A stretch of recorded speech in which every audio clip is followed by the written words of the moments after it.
Mémoire Afrique. La civilisation Sao. Les peuples Sao constituent une des civilisations les plus anciennes de l'Afrique de l'Ouest. Selon une tradition Toubou, les Sao sont signalés à 500 km au nord du lac Tchad, dès le 7e siècle, vivant dans les oasis de Bilma, Tadjéré et Fatchi. Entre 930 et 970, on les signale au sud du lac Tchad, dans une plaine inondable et souvent inondée, régulièrement, par les pluies. Ils y fondent l'empire Sao. Cette région est à la fois une zone de contact et de métissage et les Sao ont dû se mélanger à une population déjà en place, puisqu'en effet, une datation au carbone 14 faite par J.P. Leboeuf semble prouver qu'il y avait déjà une occupation humaine à cet endroit, dès l'an 425 avant Jésus-Christ. Le peuplement se serait effectué alors en 3 migrations distinctes et successives. La première, par des chasseurs, armés de saguets, accompagnés de chiens courants. La seconde, par des chasseurs, encore, mais cette fois, armés d'arcs et de flèches. La troisième, enfin, par des pêcheurs équipés de filets, venant, sans doute, des bords du lac tout proche, ceci, sans autre précision, les preuves archéologiques faisant défaut pour dater avec certitude ces déplacements et regroupements, ou faire le distinguo entre ces différents groupes. Les Sao sont donc un regroupement, la réunion de différentes tribus ethniques, proches, sans doute et non musulmanes. Au XIe siècle, les Sao, grands architectes, créent de grandes cités entourées de terres sèches, cernées de fortifications et de remparts. Le modèle prolifère, les Sao, le terme signifie « les hommes d'autrefois » ont acquis un poids politique considérable. Ils développent une activité diplomatique importante avec le royaume de Kanem, situé à l'est du Tchad et peuplé de Kanuri.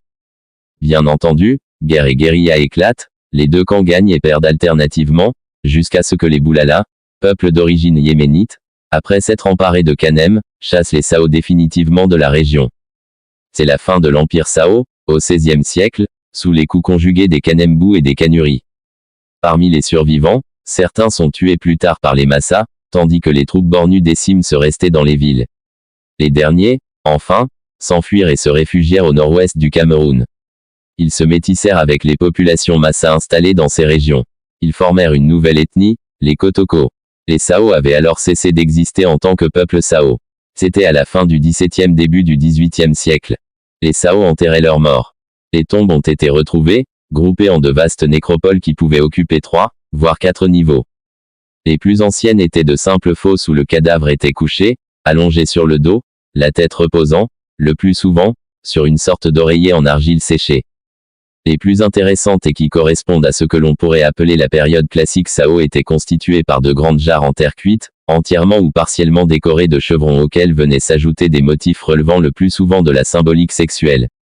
La jarre inférieure, dans laquelle était placé le mort en position fétale, était fermée soit par une autre jarre de même dimension, opposée verticalement bord à bord, soit, plus fréquemment, par une autre poterie, de même forme ovoïde mais de taille plus réduite. Cette mise en jarre du cadavre que nous rattachons à la période classique, date des XIIe et XIIIe siècles. À partir du XVe siècle, ce type de sépulture est abandonné et cède la place à une inhumation simple.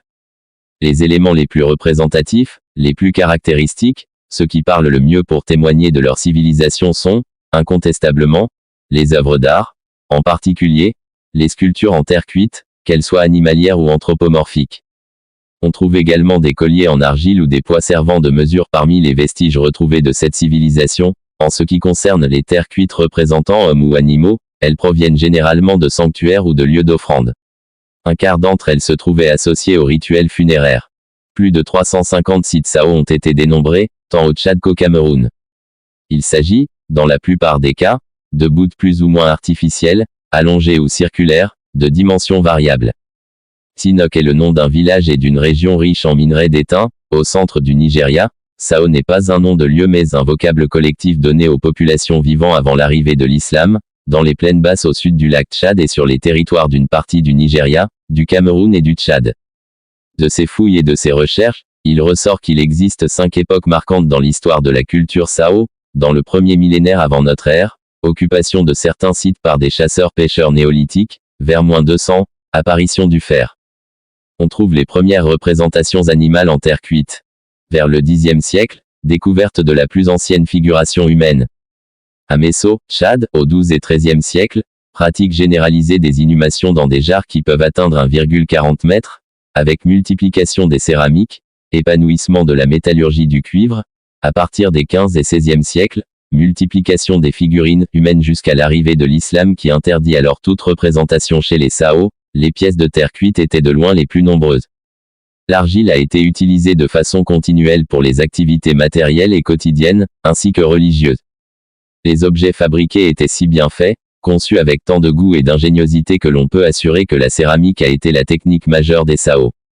Cette production comprenait toute la vaisselle, bols, plats, écuelles, marmites, caissons de rangement, mais aussi des silos de toute grandeur, pour conserver les matières périssables, les poids à filets de pêche, ceux des fileurs de tissu, ceux des teinturiers, des armes, masses, bolasses, poids à lancer, des pipes, des bijoux, des jouets innombrables pour les enfants.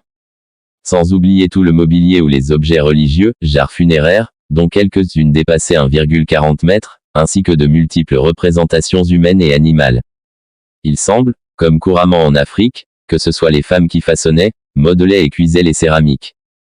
Le traitement de l'argile devait être réglementé, qu'il s'agisse de l'édification des habitations, d'œuvres réservées à la communauté, murs, silos, puits, ou de simple modelage d'ustensiles. L'immense développement de la fabrication de céramique devait occuper un grand nombre de personnes et, pourtant, il n'a pas été possible de trouver de traces de ces ateliers spécifiques. Seuls, des foyers ont été retrouvés. Rien ne nous est parvenu des détails de traitement, de leur séchage, de modelage de la terre, de l'ornementation des pièces fabriquées, voire de leur cuisson.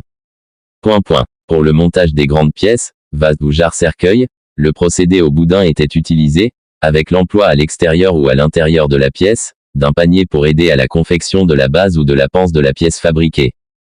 Les jarres funéraires devaient être montées en plusieurs opérations.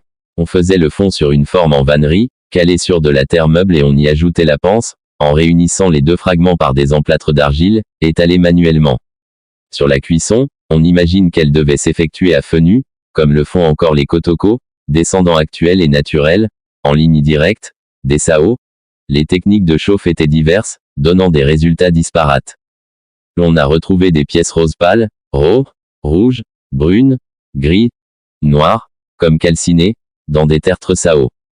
Les chauffes différentes donnaient des résultats aléatoires, certaines chauffes trop brutales pour de grandes pièces ne leur ayant pas permis de résister aux épreuves du temps et des intempéries. Elles ont tout simplement éclaté, littéralement parlant. Pour la statuaire plus figurative, la technique n'a rien non plus à voir avec la technique Nok. Les têtes et les statues sont cuites dans des fours dont on a retrouvé les traces nombreuses.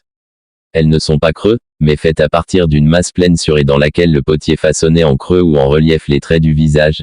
Les conditions de cuisson et la qualité de la matière utilisée donnent des œuvres différentes.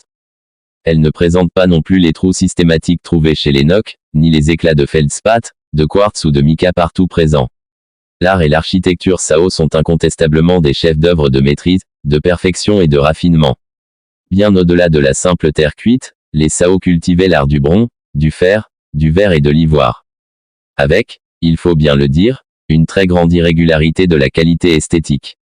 Merci à vous pour votre attention.